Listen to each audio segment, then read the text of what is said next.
Voting हो सकती है, क्या कुछ अधिक जानकारी है इसको लेकर? देखिए, कल सुबह 10 बजे से दोपहर 2 बजे तक जो भी समय तय किया गया है, उसमें ग्रेटर नगर निगम महापौर के लिए मतदान होगा। सभी जो पार्षद है अपना वोट कास्ट करेंगे और अपने-अपने जहां बीजेपी की रश्मि सैनी मैदान में है, वहीं दूसरी तरफ कांग्रेस की हेमा सिंघानिया मैदान में दाल ठोक रही है। सबसे बड़ी बात इसमें ये भी है कि जिस तरह से बीजेपी को डर सता रहा है कि क्रॉस वोटिंग अगर होती है तो कहीं नुकसान ना हो जाए, वहीं कांग्रेस ने भी अपनी बाड़ेबंदी कर रखी है। दोनों ही पार्षद पार्टियों के बाड़ेबंदी में बंद हैं। लगातार सवाल भी उठ रहे हैं कि कहीं ना कहीं बीजेपी को डर तो है, और हालांकि बहुमत बीजेपी के पास है और पूरा बहुमत है, उससे ही ज्यादा पार्षद बीजेपी के हैं। लेकिन ये बाड़ेबंदी बताती है कि पार्टियों में कब सेंधमारी हो जाए कुछ कहा नहीं जा सकता।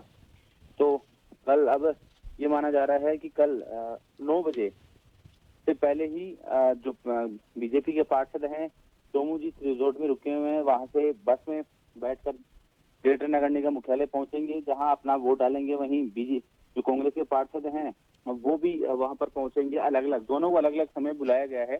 शुरुआत में या तो कांग्रेस के जो पार्षद हैं वो वोट डालने के लिए आएंगे, उसके बाद क्योंकि असमंजस की स्थिति नहीं रहे और सीधे तौर पर यहाँ क्योंकि केवल 146 वोट पड़ने हैं और 146 वोट किसके पक्ष में पड़ेंगे ये तो देखना होगा। लेकिन फिलहाल दोनों ही पार्टियों की धड़कनें बढ़ी हुई है कि कहीं सेंधमारी का डर है, जो कहीं स्थिति ना बन जाए।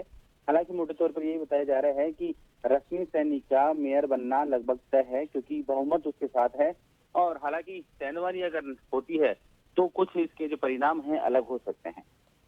जी, कल जो मतदान होगा उसको लेकर आज पार्षदों को मॉकपॉल का प्रशिक्षण भी दिया जा रहा है, क्या कुछ अधिक जानकारी है इस बात पर? देखिए, यहाँ पर पार्षदों को मॉक पोल करवाया गया। उन्हें जानकारी दी गई कि किस तरह से वोट डालना है, क्योंकि हर वोट की कीमत होती है, हर वोट की वैल्यू मानी जाती है। एक वोट भी अगर रिजेक्ट होता है या क्रॉस वोटिंग होती है तो परिणाम बदल सकता है। तो ऐसे में कल जब वो वोटिंग हुई, जो 82 पार्षदों से पोलिंग करवाई गई थी, जिसमें 2 पार्षदों के जो वोट थे वो गलत यानी रिजेक्ट हो गए हैं।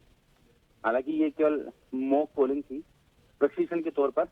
लेकिन अब क्योंकि ये एक ऐसा मैसेज है जिससे समझा जा सकता है कि पार्टी किस तरह से संजीदा इस पूरे मामले को लेकर नजर आ रही है कि किसी प्रकार की कोई खामी न रह जाए, इसीलिए पूरे मॉक ड्रिल की तरफ पूरा मॉक पोल करवाया गया। जी जी, 2 वजह बताई गई है कि चुनाव में क्रॉस वोटिंग हो सकती है। एक वजह तो ये है कि कई पार्षद हैं जो बाड़ाबंदी से बाहर हैं, और दूसरी वजह ये भी बताई जा रही है कि दोनों ही पार्टी के जो प्रत्याशी चयन से वो नाराज हैं। तो कितनी संभावना है कि क्रॉस वोटिंग हो सकती है? देखिए, ऐसा तो कुछ कहा नहीं जा सकता क्रॉस वोटिंग को लेकर, लेकिन यही वजह है कि बीजेपी ने अपने पार्षदों की बाड़ेबंदी पिछले 7 दिन से कर रखी है। कहीं ना कहीं डर तो है, लेकिन वहाँ जो आंकड़ा 74 पार्षदों का है उससे ज्यादा बीजेपी के पार्षदों का आंकड़ा टोटल में है। तो यहाँ पर अगर 2-5 वोट अगर इधर उधर भी होते हैं तो कोई फर्क नहीं है, क्योंकि जहाँ 92 से 93 पार्षदों का बहुमत बीजेपी के साथ है, लेकिन जीतने के लिए केवल 74 यानी 74 वोट होगी।